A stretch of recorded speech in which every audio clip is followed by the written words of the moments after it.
r/creepyencounters. Walking on Master Knight says, the night my girlfriend attacked me with a knife.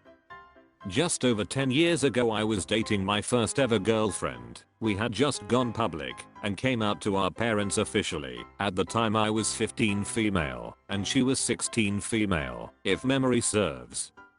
Both of us lived in accepting households and went to an accepting school. However, for whatever reason, when we went public, we had secretly dated for 2 years prior to that. She went fully off the deep end for our final year together.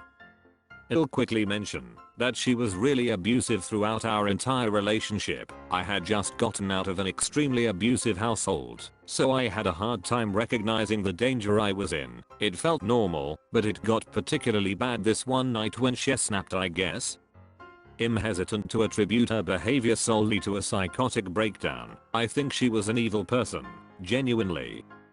To summarize the lead up to this quickly, she had recently, within about 5 months leading up to this, told me she had 7 souls living within her, all of which hated me.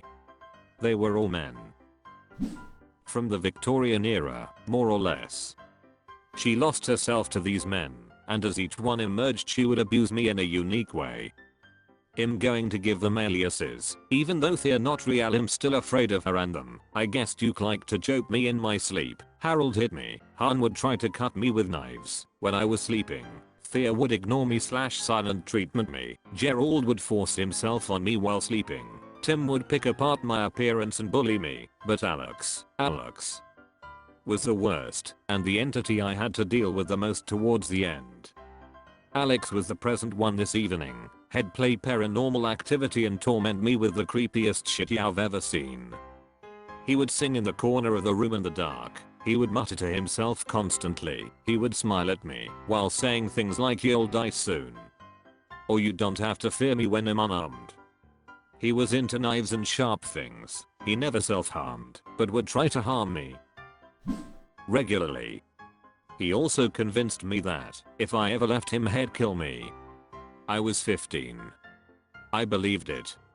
You may be wondering at this point where our parents were in all this. My parents had just freshly divorced and custody was being settled. I stayed at my partner's place on the weekends, and during some weekdays, due to it being safer, things were so messed up in my own household that it genuinely seemed safer at the time. This is also where my hesitancy comes in with the legitimacy of their psychosis. Whenever their parents were around, they'd snap out of it, literally like a light switch. They could turn the crazy off and on like it was nothing, which makes me think they did this with the intention of harming me, not as a cry for help. Fast forward to the afternoon it happened, my final straw. We were downstairs, Alex / my girlfriend and myself, watching TV. Their parents were going to be out for the whole day, and upstairs was their older sibling who was a complete hermit, kept to their room with soundproof headphones on. Well, Alex also hated this person for no real reason. I was sitting at the downstairs kitchen table working on some homework when I hear Alex start humming in the corner.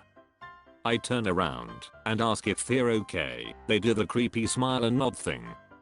I went into freeze mode and just went back to my homework while keeping a close but discreet eye on them. It always got bad for me when I reacted, but I had a feeling they were about to have a violent outburst. They started walking over to the kitchen, still humming, but there was a shake in their voice that I hadn't heard before.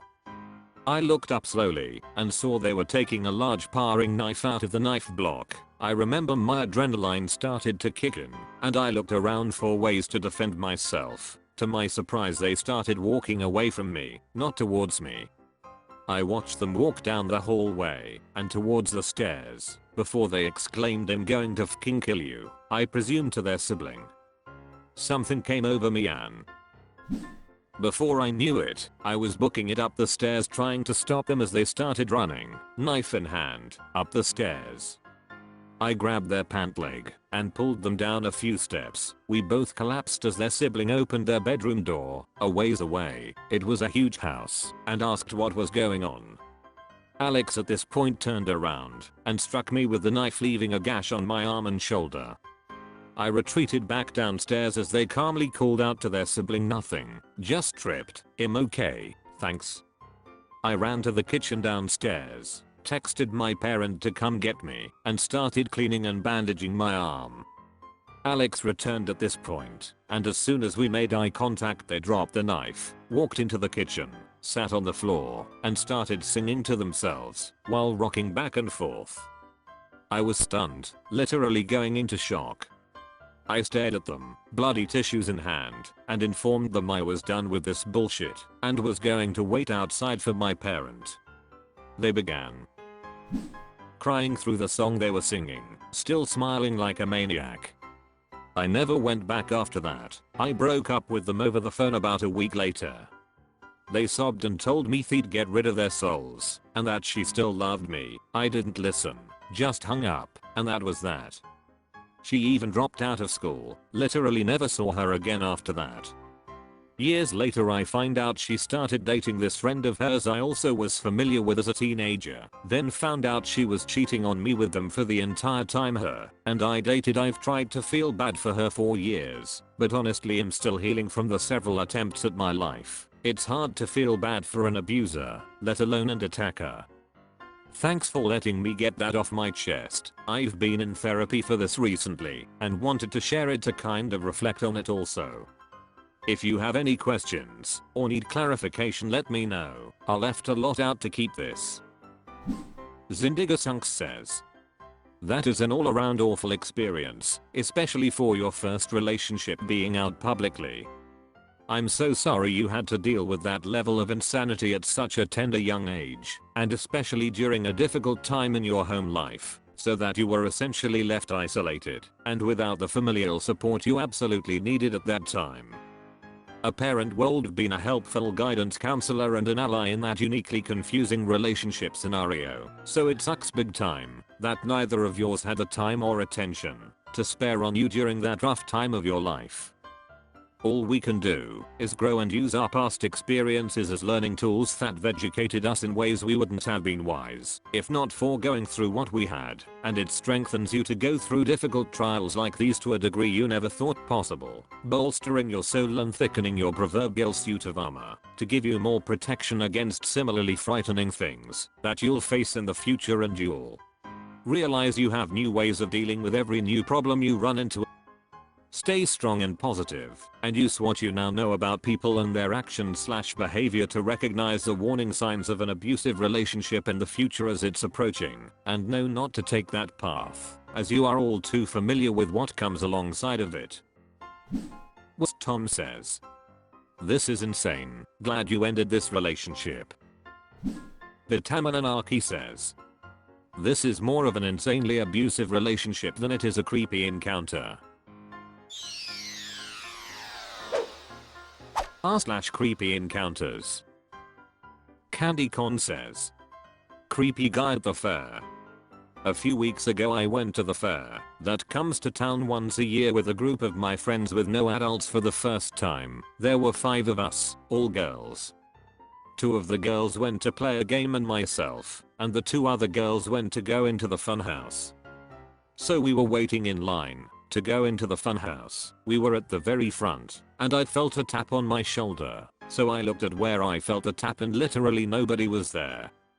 Then one of my friends, let's call her J for privacy, pulled me closer to her and whispered the worker was the one that just tapped you, while glaring at him. I turned to look at him and he smiled. He has 3 teeth that were black, and no other teeth in his mouth from what I could see. He was clearly an older guy. He also had grey hair and very dirty hands. But yeah, he smiled at me and then laughed and said I tricked you in an almost mocking tone. Needless to say I was extremely uncomfortable, as were my friends. We went into the funhouse and Jay said that he was super I'm creepy and that he shouldn't touch random girls like that. Even if it was an innocent touch by nature, it was still super creepy. Oldsbone says, I don't know if he was flirting with you or just being inappropriately funny. But 3-toothed carnies aren't a group of people known for social grace and discretion. It's a good thing your friend was watching out for you. Briamio says, carnivals and fairs are full of questionable people who can't get jobs elsewhere. r/creepyencounters. Dry_clock_1288 says. Video recording.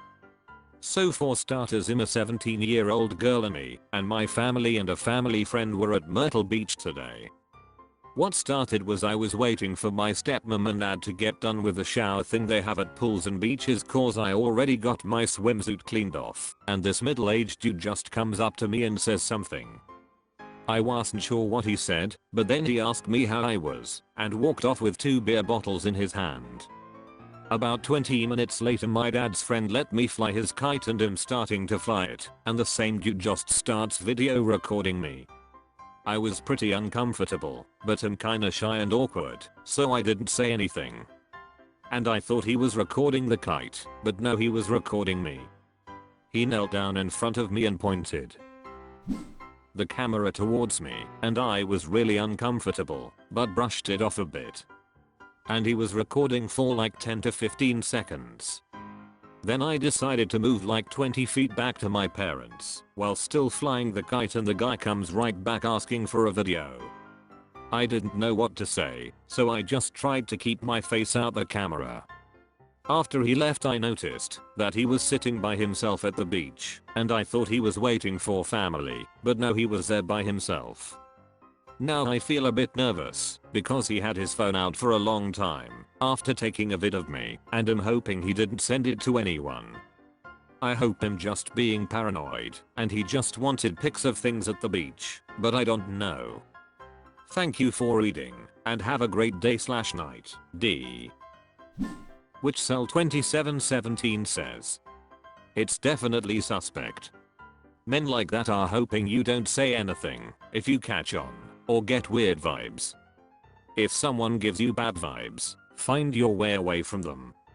Report activity like this too, though don't feel bad for this time you were unsure, even if it's just to your parents. Roach Thedamanking says.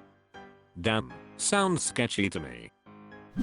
Swordsman 000 says. I'm sorry that happened to you. I don't understand the audacity of some people. Moon Texas 1971 says. Go to the lifeguard stand. They know how to get rid of creepy people.